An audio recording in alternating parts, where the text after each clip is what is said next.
Hello and welcome to the Consistency Project with E.C. Sinkowski. My name is Patrick Cummings. Every episode I have the privilege of having a discussion with E.C. on subject matters that range from nutrition to fitness to the choices we can all make to live a healthier, more functional life. By exploring both the principles at play and the actions worth carrying out as a result, it's our goal to get you thinking, get you moving, and get you taking more consistent steps toward optimizing your well-being. Thank you so very much for tuning into the episode this week. I am just here for a quick introduction because we have a conversation that EC had recently with two fine folks from Street Parking. EC was out to visit them recently, and so she sat down with co-founder Miranda Alcaraz and Kim McIntyre, who is the operations manager there at Street Parking, to chat about strategies for getting kids to eat healthy and learn healthy habits. Thank you so much to Miranda and Kim for giving us some of their time. Definitely Google's The Street Parking if you are interested in learning more about what they are working on. Just a reminder before we dive into the conversation, if you are not yet subscribed or following us wherever you are listening or watching, please do. That will ensure you do not miss a future episode of the Consistency Project. All right, without further ado, here is EC, Miranda, and Kim. Enjoy. Awesome. Well, Miranda and Kim, thank you so much for joining me on the Consistency Project. We're talking about a non-controversial topic at all, kids' nutrition. Take kids, combine it with nutrition. Right. What could go wrong? Nothing. But I do get a lot of questions about kids, and I don't have them. So I decided that maybe instead of me just kind of giving some ideas, I should actually check in with some parents and see what you all have to say and share some advice. Now, before we get started on that, I do think we should mention that we're not trying to say this is the only way to parent your kids in terms of, yes. Okay. We're not. Yeah. These are some ideas from people who want their kids, I think, eating whole unprocessed foods generally, and some of their strategies around that. So Miranda, can you remind us of the age of your children? Yes, my control trial is with a 5, 3, and 1-year-old. The 5-year-old is almost 6. Okay. And Kim? Yeah, my boys are 18, 15, and just turned 12. I guess we should say all 6 of these kids are boys. Oh, wow. So maybe this doesn't even apply to... Okay. I think hopefully there'll be some carryover. We'll see. Turns out women also need some protein, right? And they also eat. So I think we'll have some carryover. Okay. Yeah, this is awesome. So we definitely have some ends of the spectrum in terms of age. And so some of these questions are going to be more a little bit maybe for how Miranda might be planning a little bit more, think about things. And we might then see Kim's response in terms of how things are going at that end. So yeah, I think one of the things that I like to think about when people are asking me questions about kids' nutrition is along the lines of like, well, what do you really want to instill in them, right? They're going to leave the house at 18 or so.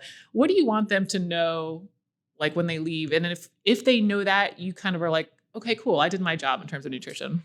For us, I know a big thing that is important is to not have an emotional attachment to what food is. Like we would like for them to be able to look at it for the parts and pieces, it's this breakdown of macronutrients. And we don't teach them that. I mean, kind of a little bit with protein, carbs, and fat now, but like being able to read a nutrition label and not have an emotional response to it, and trying to prevent that, and not having foods be good or bad or this or that. Just this is what it actually is. Mm-hmm. Yeah, awesome. Yeah, I would actually agree with that. So I would say confidence was a big thing for me because I want them to be confident in being able to nourish themselves, and also self-sufficiency overall. And so I think on a really practical level, I have talked about macronutrients probably for like 6-7 years or so, where my youngest he knows what a macro is. Yeah. And I think this is almost the perk of having boys is like, I related it more to like a car analogy. Oh. Like think of macros, like again, not an emotional attachment to it, but just super practical. The boys can say they're building blocks, right? The same reason you wouldn't only put gasoline in your car. It needs transmission fluid. It needs coolant. Like teaching them about automobies at the same time. Hey, the boys two birds with one stone. Yeah, find what they're interested in and try to build that correlation. And so for me, it was how can they have some really practical tips, like not just tips, but like an understanding and a knowledge so that they can go out and truly like build a balanced plate. Yeah. So balanced plate is something that we do talk about. I was going to say, one of those things like if they can leave the house knowing that they can fuel themselves, which is really what it is, nourish their bodies, give themselves energy, and doing it in a way that's like building a balanced plate that Yeah. I'll feel good. And actually about a year ago, I had started a list for my boys of like, what are those skills? What are those habits? Knowing that I was having one that was going to be moving out soon. Yeah. And the 3 things that had to do with food, where I want them to know how to make eggs. Like I want, like, whether it's fried or scrambled or build an omelet and add the veggies or like throw it on some toast. Like I was like, do they know how to cook eggs? Good. Because that's the kind of thing, Yeah. like if you're 19 years old living in an apartment, what can you afford? Hopefully you can afford some eggs Totally. these days. A green smoothie. Because I was like, I feel like that's one of those things when you're sick or just a really simple, easy meal, but like make a green smoothie. Mm-hmm. That's on the list. And then preparing chicken. Yeah. I'm like, I just want them to know how to cook. Yeah, I would say chicken. that's a good answer too, is knowing how to cook. That's not something that I really learned growing Yeah. up. Yeah. And so, I mean, Knox now can make himself French toast, like completely by himself. He can, Wow. He's 5 years old. Yeah. He gets his little step stool and he can make it. The other thing, along with what it is what response your body has to it. And not in a, if you eat that, you're going to get fat way, but like, oh, this is used for building muscle and Right. this is used for energy and this is going to help you feel more full or things like that as well. Yeah. Yeah. I really like the balanced plate. I feel like that for me, from a non-parent point of view, is totally something to leave the house. Like, if you know what like a meal looks like in terms of a meal, I really think a parent's job is well done. So I love that. Is that kind of how you think, you know, you were saying how to help understand nutrition labels and stuff. Is that, again, I know your kid's a little bit younger, but sort of like how you envision detaching the emotion from the food, besides understanding the nutrition labels, but like, hey, this is what the meal is. Like, where do you see that education coming in of not being so emotional? It's more of, I guess, than what you were kind of going on, like muscle building, all that stuff. Yeah, we haven't gone through, like, they don't, I mean, obviously they don't really read yet. Knox is only 5, so we don't like look at labels and stuff too often. But I can say to him like, hey, you got to have some protein with this. You haven't had enough protein today, because I know our 5-year-old just wants fruit all day long. And he definitely hits 800 grams by like noon. And not too much sugar. So like, hey buddy, like you haven't had a lot of protein today. It's really cool that we can say, go grab some protein, and he can go to the fridge and he'll come back with either a string cheese or like some deli meat, or we'll ask him like, what do you want? And he can say like, I want eggs, like, or I want some, you know, meat or whatever. And he knows what those things are. We haven't gotten in our house too much into actually reading labels a little too early. But they know what's high in sugar, because we talk about it like, hey, we can't have sugary stuff all the time, every single day. Right. And so they know that ice cream has a lot of sugar. And so that's like more of a sometimes food versus like, you know, fruit, where that's on the table. Anytime you want it, you can have it. So they are starting to differentiate that stuff too. I've seen obviously some videos from you, not as much from Kim, but like the kids following the exercise that you're doing in the gym, right? They want to push the sleds and stuff like that. How much do you think they pick up on, or did they pick up on, through just your own practices and observation? Yeah, I mean, I think that's a big part of it. I know it's like you can tell them. Your middle kid, it took a bit. Yeah, and finally he came to you. I remember that. Yep, there was a lot of conversations and a lot of like, hey, these are the options. This is what we could probably get into that later. So talking, but then the modeling, and then it going back to like, well, what do you keep in the house? These are what your options are. And letting, especially one of them, like letting it be on his terms of curiosity and starting to understand, because I think, especially now, and the kids as they get older, like they're inundated with a lot of things. They're going to learn things, whether it's school, or they're going to hear conversations that adults have, you know, around them about what are you eating or how did you feel and all of that. And so I think just modeling it is a huge thing. And modeling it also means like, this is what we make. This is the food that there is. We're not doing extras. We're not making your own meals. Like, these are your choices. And keeping it like in that realm of it's just what we do. Yes. It's just part of it. Part of our lifestyle. Yeah. We all just eat the same food. Okay. So it might look a little bit different on different plates. Like, so for example, Crew, he's only 16 months old. So the ground turkey and the sweet potatoes and the avocado are mashed up in something that he can, you know, eat with a spoon. Where the boys, it's the ground turkey on their plate. And it might be like in a quesadilla with a tortilla and then, you know, some fruits or whatever on the side, but it's all the same food. Like Kim's saying, we're not making the kids' meal Right. and then the adults' meal separate. Right. And it sounds like you did that throughout, Kim, or still doing it. So how have you handled any flexibility around meals if it's, I'm actually, I love the bowl life, right? And bowl or big plate of whatever. And for me, it's not necessarily how I grew up. I grew up with recipes, like, cookbook level recipes or super, super processed, no conversation around food. And so that's also been a big part of it for me, is like, I want to undo some of my first truths, I think, to like kind of course correct, to pass on. So for me, it's, hey, we're making rice. You can have the rice or you don't have the rice. If you don't have the rice, what other type of carb are you going to have? Or we're going to have this big batch of protein, or even a couple different options. Here's 3 different options for veggies.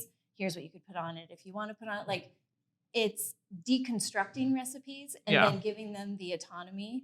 And that was like from a very early age of like, pick and choose from these things. Like, I'm not going to control it for you and tell you that it has to be this thing and then this thing. Or like, I don't know. I think that's where you get a little bit more autonomy out of bowl life, even though people might think it's overwhelming. Like, oh, just tell me the recipe. No, actually, you can get creative and you can get more flexibility, which actually then kind of keeps everything within some bounds. That works really well for kids. And I am thankful that I've been able to like see how that goes, because I do have 3 very different eaters with very different approaches to what sounds good or how they want to eat and what's appealing. We try to pay attention to, especially because they're little. So I feel like, one of the things, I actually saw a comment on one of our posts today that was like, I will never weigh and measure my food because my body knows what it needs and when it needs it. I think that maybe we are born with that. And so we've tried to maintain that as much as possible by not having foods in the house where they're just going to overconsume because it's so tasty that you're just going to keep going. But also, like, if our 3-year-old is like, I'm not hungry, it's like, all right, he's not hungry. Like, his little waffles that we made him for breakfast, like, we'll take him with us. Sure. And eventually he's going to ask for them or something. Or we try to use it as a teaching moment. Like, if we take them and they're like, I'm so tired. It's like, well, buddy, that's because you didn't eat breakfast or something like that. So we try to like actually let them, we don't force feed them stuff. Right. We let them tell us when they're hungry. And if they're not, then we let them stop. And within 30 minutes or an hour, we're going to see them rifling around in the kitchen for something. Right. I think that's a really big thing, what you just said, that in terms of like, not just talking about, like, it has been something I've talked a lot about, like, you don't use food to fix feelings. And so, but at the same time, how can we help our kids pay attention to how they feel based on what they eat? So it's a different way of looking at it. But I think that is a huge part of it. Like you're saying, like, hey, if the 3-year-old or a 5-year-old or a 15-year-old is having a minute, like, of a mood of some sorts, it is a check-in of like, when was the last time you had some water? When was the last time you had something to eat? Some of the basic stuff. Yeah, some of those basic things to teach them, like, that is why food is a fuel, because your body does need it. And you do need it for your mind. You do need it for regulating. But it isn't to fix boredom. It's not to fix anxiety or sadness. Yeah, so that's interesting. We try not to reward with it, too. We try, I mean, for sure. On Saturdays, they go to their Kids Strong class, and we take them for ice cream at this place. It's not for them doing the class, though. It's like a day. Saturday, like we have it's like our Saturday tradition. But we try not to reward good behavior with food or take treats or anything like that away for bad behavior, because I think that's a path that you might want to prevent going down. Totally. Or so at least we do. Yeah. I'm not giving advice to anyone else. That's right. What I do. General thoughts on kids' nutrition. So both of you kind of are doing like, hey, we don't do necessarily separate kids' meals. I think that's good. This idea of kids' food seems odd to me, but I digress. How does that differ, though, maybe between dinner and like breakfast and lunch? Is it kind of the same vibe, or those have a little more flexibility? Are probably most different, where people are eating different things for us, is breakfast. And that's just maybe because we have a little bit more time because our kids wake up so early. So like, we'll make with the same batter. Knox is eating pancakes and Banner is having waffles, and Crew's eating whatever their scraps are that they don't want or whatever. And we're trying to get some protein in with some, chicken sausage or scrambled eggs. And sometimes it's hit, sometimes it's miss. That's our probably most different meal. And then throughout the rest of the day, it's pretty much they eat the same thing. Parts and pieces. Yeah. Yeah. Similar. Very similar for me. And it is just such a different stage where there's a lot more independence. Yeah. But again, it comes down to those basics of like, did you get some protein? Like truly with every meal. Yeah. Like that's to me one of those, not a non-negotiable, but one of those like they've heard me say it plenty of times, right?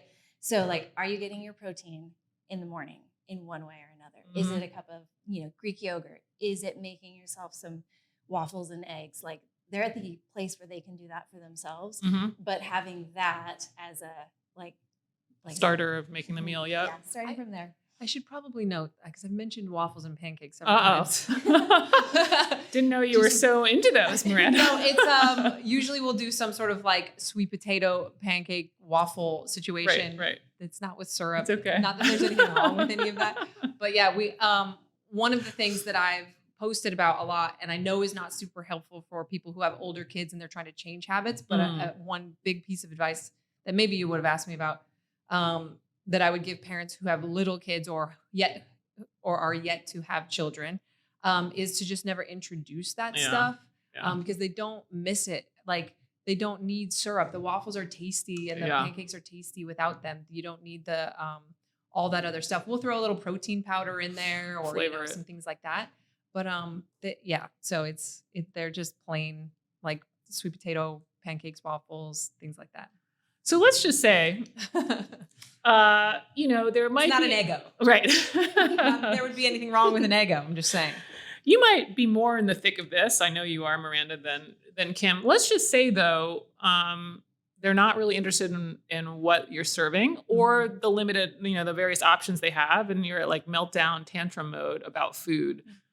How are you handling that if it's coming up, or how did you handle it? And any hacks for parents who want to see more protein, and whole foods on the plate? Cheese is a huge one, I think, for little kids. It's an easy, and it comes in so many different varieties, whether it's like, a slice of cheddar cheese or string cheese, which is fun for them. Or, our kids love cheese. So I think that's a good go-to. We've been doing, especially with Crew, get some faye, like the Greek yogurt that you can mix with so many different things or make into a smoothie or even make it into like popsicles and stuff like that. Yeah. So those are probably like some of our hacks. I know you love hacks. I love those hacks, right? For getting protein in, but even like we'll mix protein powder in, like they'll do like a little protein powder in some milk. Or like if they're like, I want hot chocolate, we'll make it with chocolate protein powder as opposed to like Nestle, mix. Yeah. So there are some definite ways, and I'll even throw some collagen protein into some of the stuff that, they're growing. I figure that can't be it's gotta be good for them in some way. So but our kids, because we intro them to meat so early in their life, I think people wait sometimes till the kids are like, our 1-year-old will have like a rib and he's just like gnawing on a rib or like a drumstick. Yeah. And I was telling you last night that our 1 and 3-year-old, they just want crab meat now because they were introduced to high-end taste so early. So, all my advice is always going to go back to introduce different foods and make it normal and make it that they eat what you eat as early as possible if you are still in that stage. Yeah, I think the cheese and the protein powders are some really great ideas to distract them and also keep them eating something that's healthier. Yeah. What are your tantrum hacks from years past? There was a time, a little story. I remember my youngest, we had something going on and there was ice cream involved and he wanted the ice cream. So he didn't want to eat his tortilla. So he laid on the ground, and I have a picture of it. Someone eat my tortilla for me.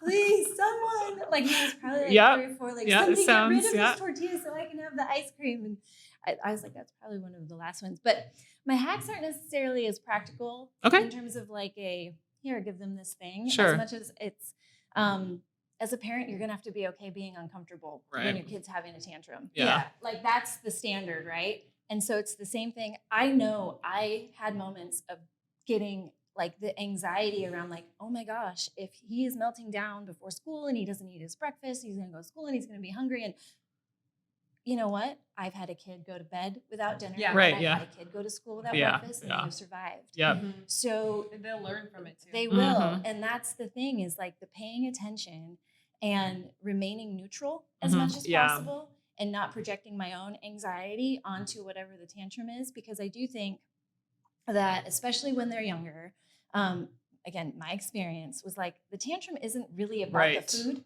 Right. The tantrum's about something else. Yeah. And so remaining neutral about the food, and then like removing the food out of the equation, even to be like, is this tired? Yeah. Is this a need for usually connection? it's Is something it else too. right? It's Yeah. always like that. So I think we can get so worried about a food tantrum when it's like, really, it's probably not about the food. I think our kids can pick up on our anxiousness. I mean, Yes. I know our kids can pick up on it. So like if they can feel that like you're panicking because, oh my gosh, my kid hasn't had any protein today, and blah, blah, blah, like they pick up on it and then they feed off of that.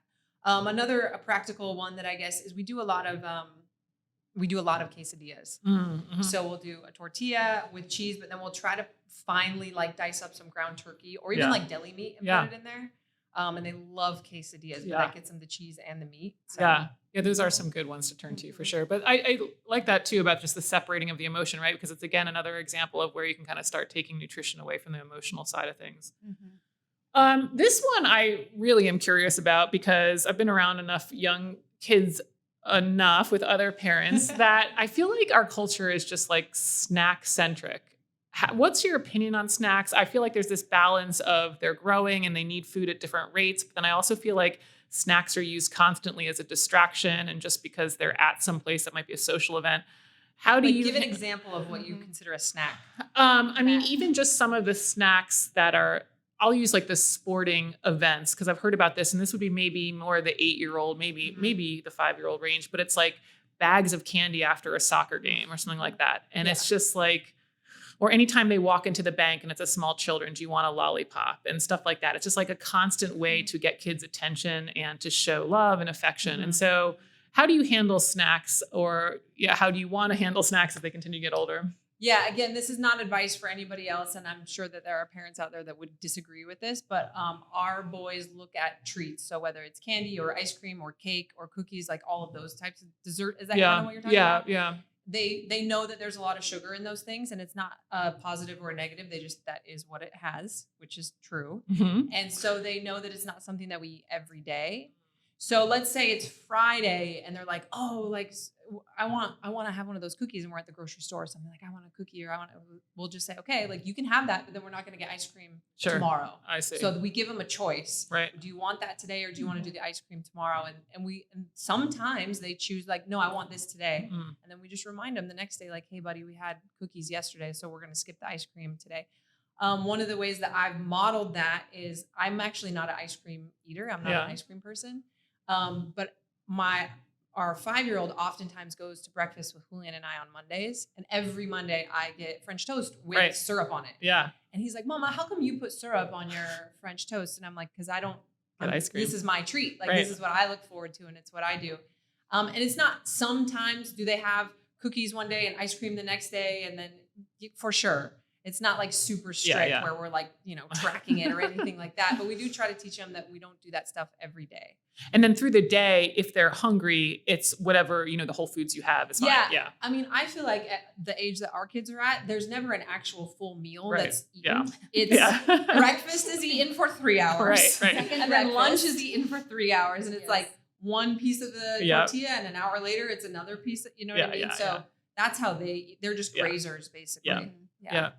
Yeah, I think what you're talking about goes into a little bit of that emotional eating stuff, right? Like the food is used as a distraction. Reward, or the snack distraction. is a distraction. So if we're talking about, and this is another thing we talk about a lot in our house over the years, is like, it's the real food versus processed food. So if you feel like as a parent, you're supposed to buy all of these boxes of snacks, like that's a parent thing. It's not a kid thing. Because snacks, again, whether it's grazing or like in the stage where I've been at for a while of like teenage growing boys, they can have, I don't care how many snacks they have, but snacks are like apples and peanut butter and yogurt or sandwiches, or again, like eggs and like just them putting things together because they recognize that they're hungry, Mhm. not because they need a snack as a distraction because of being bored or because somehow this food is going to be a reward for good behavior because we're all going out somewhere. So I'm just going to keep feeding them snacks. Yeah. And so I think in terms of like, yes, there's places that people go, like you're saying, it's like, oh, it's offered, Mhm. but it starts really with the like parent offering and providing, here's just eat the food when you're hungry, and we don't use the food to distract from when we're Yeah. feeling other things. Yeah. So how do you handle or have handled, there must be times that they go to parties, events where you know the food isn't necessarily what you would serve. Yes. Once or twice maybe. Yes. And so is that more of like you just accept that's part of, you know, life and they're going to do that there, and then when they come home they have their base, or do you sometimes try to limit what's happening at those events? No, we don't limit. I mean, our kids don't go to a ton of stuff like that yet. We don't, but even like school parties or like birthday parties or whatever, we don't limit it. What we have found though, because they have had so little exposure to it, is they'll get super excited about the birthday cake, take 2 bites of it and Right. completely forget about it. Right. More often than not, that's what happens. Or even like with a candy, like a sucker that looks inviting because it's bright and it has Mickey Mouse on it or whatever. It's like they'll have it for a minute and then they're just like over it really quickly. And I think that that's again a product of they're not attached to it in that way. Yeah. Yeah. Yeah, we were actually just talking about this. There was like a New Year's Eve sleepover, and I mean, it was like food I'd never heard of. Right. Snacks, right? I don't know. It's like crazy. Like, I mean, it's like you have all of the different chip flavors, deep fried and pizza, that right? Pizza. And I mean, I'm not joking. He came home and was like, I just feel so sick, and I was like, right. That's what I want. Not that's what I want, but like that's like make him smoke a whole pack of cigarettes. Right. That's the stuff realization, where I'm like, pay attention to how that, like the cause and effect. And what I will say is it's not like that was requested. Like, could you start buying these things, Mom? Can we get more of this? Like, I've never had them go anywhere in an indulgence. And then they're like, we need to get this. And it turns into friction or it turns into something. It's like, oh, that was that treat at that experience. And that's all it was. And whether they lost interest or it's like, it just doesn't have that's the driving force behind the experience. It was the whole experience itself is more meaningful than the food. I think there's so much behind like tone too. So we try to educate. I mean, our kids are little, right? But you can speak to them like adults more than you think that you can. It's the tone too. It's not, no, you can't have that. That's bad for you. Exactly. No, you can't have that. That's going to make you fat. Like, no, you can't. It's like, hey buddy, like that's got a lot of sugar in it. We haven't had a lot of protein today. And like, you know, there's just not, you don't need that right now. And he's like, oh, okay. Well, I want it. I know, buddy, but we're going to have ice cream tomorrow. You know what I mean? So I think there's so much to the tone of like what you need right now is protein because we're going to go, you just did your soccer or whatever. And you need some more like energy type food rather than just, this is not, or like if it's like some crappy, like wrapped candy, I'll be like, that's not even worth it. Right. Like, let me teach you as an adult. Like it's not that good. Like save it for something that you really want. But I think that there's a tone. I really think that from watching our Facebook group and being in the fitness industry for so long, it's detaching your issues with food to the way that you're talking about them to your kids. Yeah. Like if you're feeling like giving plain French toast to your kid is depriving them. Like I have a hard time, like you would feel deprived if you didn't get the syrup, but like, is it really so? And I know people struggle with that. It's so hard, whether it's food or anything else in life, like detaching your maybe emotional stuff from how you're teaching it and presenting it to them. Totally. Yeah, no, I agree on the tone. It's something I've said before, so I like to hear an actual parent repeat that for me.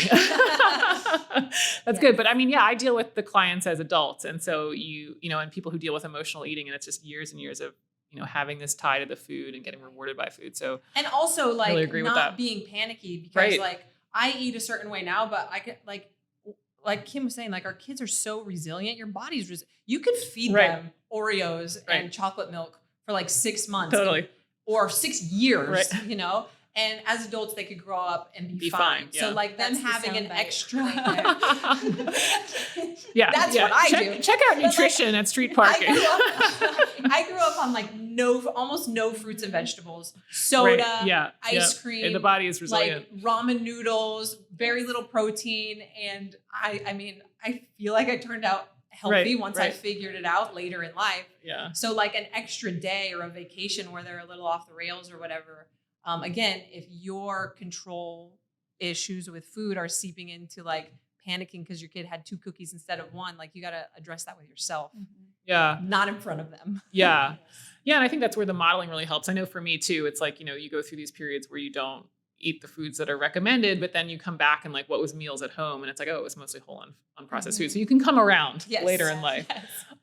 Couple wrap up questions ish. Any hard rules you guys have? Any no's, ultimate no's? No, we don't allow our kids to drink alcohol. Oh, okay. Well, that's a good one. That's good. We do recommend that as a rule for everyone. Yes. We don't keep a lot of that stuff in our house. Yeah. That's probably like the biggest The big one rule, for us. yeah. And we don't do any sort of soda at all. Mm. But why would like Julian and I don't drink soda? So why would we have soda and be giving it to them? Yeah. Yeah, I was gonna say soda is one. It's the don't buy it, right? Yeah. Like there's a lot of things that I don't buy. They don't ask for it, Yeah. but in thinking about like, yeah, I don't buy soda, and this is again not necessarily like an actual item thing, but it's another rule that I would say my boys know. Yeah. We don't comment on what other people are eating Yeah. because I think that is Yeah. I should teach Knox that one. But I mean, because whether it's brothers or like, well, what do you like checking out other people's plates? Yeah. The guilt or shaming or I like it. judgment around that. I think there's a lot of things as you're talking about, like they can go back to childhood of like disordered eating can look a lot of different ways. And there's just some things for me. I'm like, we don't comment about other people's food choices. Yeah. And that starts in the house. Mm. Because there are going to be differences between what my 18-year-old eats and what my 12-year-old eats right now. They're different people. Mhm. They have different, Mhm. they are working things out on their own. And the last thing they need is another element of like, well, what are you doing? I have an opinion about it. Yeah. That's interesting. Mm-hmm. I'll share this one. When I grew up, actually, it's a rule that now in hindsight, I really liked. At the time, I didn't. My mom said it was because she wanted to keep the house clean and she wanted to clean up after us. And that was that we were only allowed to eat food in the kitchen. Oh.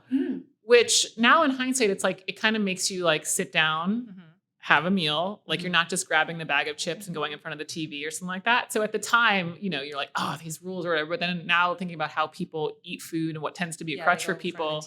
Yeah. And it just becomes like this mindless distraction while you're working or whatever. And really, if you just kind of have meals, a lot of this stuff goes away. So one that I've gotten some heat for on social media, but and I totally get it. We have help, and there's 2 of us, and I'm not a single parent or anything like that. But our kids have never had fast food. Okay. Yeah. Eventually, maybe they will. Like, I don't think that they process that that's what those places are even. Yeah. And I totally get that it's easy and fast and accessible. It's not that we don't eat things that we don't cook every single time. Like we'll run and buy a rotisserie chicken and some apples and stuff like that. Pretty fast also. Yes, also very fast. But we've never gone through really they go through the Starbucks drive-through. We all know that. Okay. But even when we take them there, they have options that are better, and we get them like the little protein boxes and things like that, which might be considered fast food, but not like McDonald's and those types of restaurants. Because again, I don't buy that for myself, so why would I take them to do that? Totally. Yeah. Same. You both are relatively busy, jobs and now parents, and so time I think for people is a pretty limiting factor or belief about that they don't have time for nutrition. So we want some more hacks. I do have hacks on this. Ooh, yeah. Hacks for how you try to have or do model whole unprocessed foods being a busy parent. Grocery pickup. Oh, I still am bad at that. Yeah. nice. Grocery pickup. I can't imagine life. But Julian loves to shop. I know. And I know there are people that do love to go in and wander the aisles. Wow. That's great. Yeah. That doesn't work for me. Yeah. And I also think it has so many like downstream implications. You're not surrounded by totally. You're not marketing. distracted. You're not distracted. You make your list. You stick to your budget. list. Yes, there it all is. that little bit of time that you would spend going into a store to do your grocery shopping, use it for your meal prep. Totally. Like planning out what you're Good actually stuff. buying. Yeah, this is great. So that the grocery pickup, and that also helps with it. Like if you don't want it in the house, Right. then don't buy it. You are the adult. Right. Like last Yes. time I checked as a parent. If they want to buy stuff, they can buy their own. Yes. They can buy a little mini fridge to put in their Right. I mean, honestly, Save up. Yeah, that's Yeah. where it's reached that point with the boys where I'm like, if you really want that thing, whatever it is that you think you want, like go buy it yourself.